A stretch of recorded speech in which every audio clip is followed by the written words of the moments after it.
नमस्कार दोस्तों, आज की इस वीडियो में मैं डिस्कस करूंगा इंपोर्ट परचेज की एंट्री हम टैली में किस तरीके से करेंगे। कोई भी गुड्स हम इंपोर्ट करते हैं उसकी अकाउंटिंग हम किस तरीके से करेंगे। लोग यहां पर कंफ्यूज होते हैं, किस लिए? क्योंकि कस्टम ड्यूटी पेमेंट किया गया है, आईजीएसटी पेमेंट किया गया है, तो यहां पर कंफ्यूज हो जाते हैं कि उसकी अकाउंटिंग किस तरीके से करेंगे, आईजीएसटी का क्लेम कैसे करेंगे, कस्टम ड्यूटी की एंट्री कैसे करेंगे, परचेज की एंट्री कैसे करेंगे। तो दोस्तों बहुत ही सिंपल है, जरा सा भी कंफ्यूज नहीं होना है। मैं बिल्कुल, अगर आप नॉर्मल परचेज की एंट्री करते हो, सेल की एंट्री करते हो, तो 2 मिनट के अंदर आप पूरी ट्रांजैक्शन समझ जाओगे। मैं इस तरीके से एक्सप्लेन कर रहा हूं। देखिए, जब हमें इंपोर्ट परचेज की एंट्री डालनी होती है तो हमारे पास वाउचर कौन से होने चाहिए? एक तो हमने कस्टम ड्यूटी पेमेंट किया, कस्टम ड्यूटी पेड चालान होना चाहिए और बिल ऑफ एंट्री की कॉपी होनी चाहिए। ये 2 डॉक्यूमेंट्स हमारे पास होने चाहिए। इसके बेस पर हम पूरी एंट्री पास कर देंगे। हमारी जो बिल ऑफ एंट्री होगी कुछ इस तरीके से हमारी बिल ऑफ एंट्री होती है, इस तरीके से। और हमने जो कस्टम ड्यूटी का पेमेंट किया है वह चालान होता है, बैंक के द्वारा हम पेमेंट करते हैं आईसी गेट से जाकर, तो उसकी एंट्री पास कर देते हैं। सबसे पहले हम स्टार्ट करते हैं परचेज की एंट्री डालने के लिए। हम कस्टम ड्यूटी चालान देखेंगे और कस्टम ड्यूटी का चालान पेमेंट कर देंगे, उसकी एंट्री कर देंगे। क्योंकि कस्टम ड्यूटी का पेमेंट करेंगे, आउट ऑफ चार्ज होगा, हमारे पास गुड्स आएगा, तब हम आईजीएसटी क्लेम करेंगे और परचेज की एंट्री करेंगे। सबसे पहले हमें कस्टम ड्यूटी, अब कस्टम ड्यूटी का पेमेंट आपने किया होगा तो नॉर्मल तरीके से अपने बैंक से किया होगा, तो आप आ जाइए पेमेंट वाले वाउचर पर और यहाँ सिंपल सा कस्टम ड्यूटी का आपने लेजर बनाया होगा।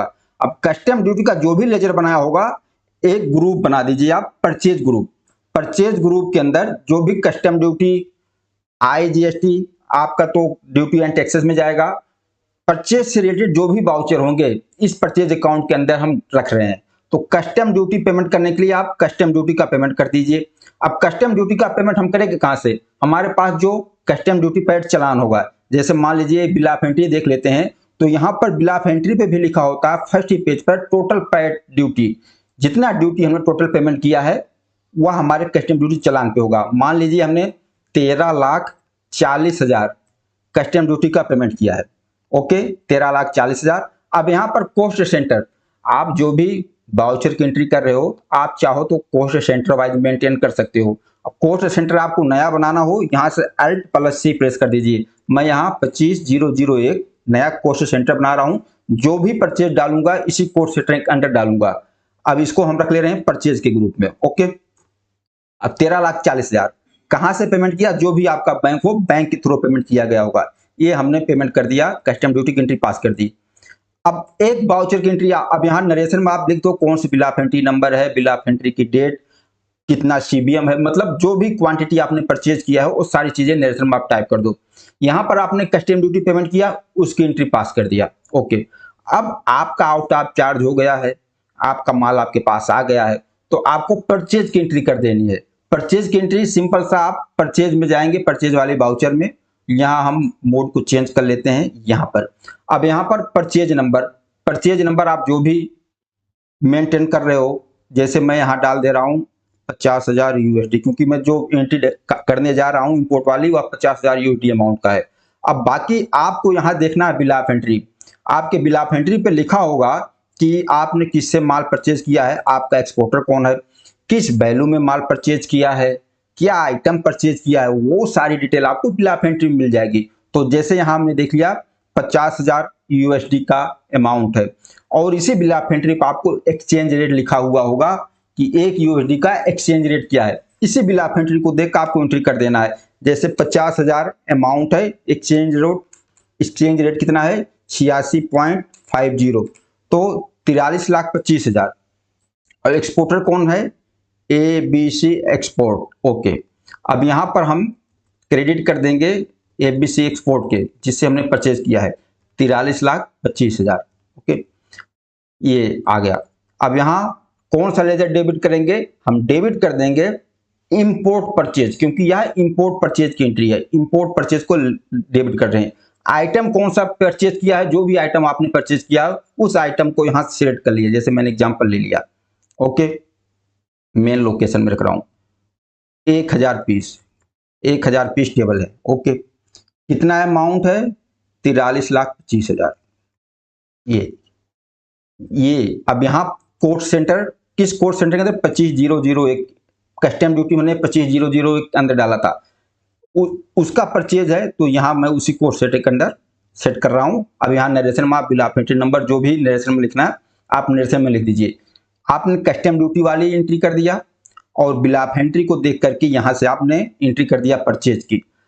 अब आपने जो कस्टम ड्यूटी की एंट्री किया है, कस्टम ड्यूटी के अंदर आपका IGST, कस्टम ड्यूटी जो भी उस पर खर्चे लगते हैं, सोशल वेलफेयर सरचार्ज, सारा अमाउंट आपने कस्टम ड्यूटी के अंदर पेमेंट कर दिया। लेकिन आपका कस्टम ड्यूटी के अंदर आपका IGST भी पेमेंट हुआ है। अब IGST को हमें क्लेम करना होता है, तो बिल ऑफ एंट्री पे ही देखोगे फर्स्ट पेज में ऊपर ही यहाँ जहाँ टोटल ड्यूटी पेड है यहाँ IGST लिखा हुआ है।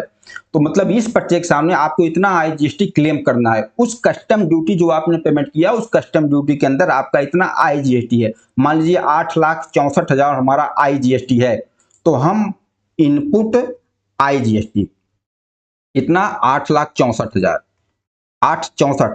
अब क्रेडिट किसको करोगे? हम कस्टम ड्यूटी को क्रेडिट कर देंगे। कस्टम ड्यूटी, क्योंकि हमने पूरा का पूरा अमाउंट कस्टम ड्यूटी के नाम पहले ही डाल दिया था। कोर्ट सेंटर 25001 में डाल देंगे हम। कौन सा? 25001 की कोर्ट सेंटर में ये डाल देंगे। अब यहाँ देखिए हमने IGST का क्लेम कर लिया अपने कस्टम ड्यूटी से। अब यहाँ पर इंटर कर दीजिए। अब अगर आपको पूरा एंट्री देखनी हो परचेज की तो DSC, अब यहाँ आ गया कोर्ट सेंटर 25001। अब यहाँ देखिए हमने कस्टम ड्यूटी का टोटल पेमेंट कितना किया था? 13,40,000 और इसमें से IGST हमने क्लेम किया 8,64,000। टोटल नेट कस्टम ड्यूटी का पेमेंट कितना गया? 4,76,000। ओके। अब इंपोर्ट परचेज हमने 43,25,000 का। इस तरीके से अगर आप पूरा अपना वैल्यू देखना चाहोगे तो इस तरीके से आपको यहाँ वैल्यू दिख जाएगी और इसके सामने और भी एक्सपेंस होंगे और भी वाउचर्स आएंगे, शिपिंग लाइन की इनवॉइस, क्लियरिंग के एक्सपेंस। तो आप पूरा खर्चा इस कोस्ट सेंटर के अंदर इंटर कर दीजिए और लास्ट में जब उस कोस्ट सेंटर को आप ओपन करोगे तो पूरा का पूरा वाउचर आपके सामने, पूरा एक्सपेंस आपके सामने दिख जाएगा। इस तरीके से आपको इंपोर्ट परचेज की एंट्री टैली में करनी होती है, जो कि बहुत ही सिंपल है। मैंने बहुत सिंपल तरीके से स्टेप बाय स्टेप एक एक पॉइंट डिस्कस कर लिया। बाकी आप लोग बताना यह वीडियो आप लोग कैसा लगा। नमस्कार, धन्यवाद।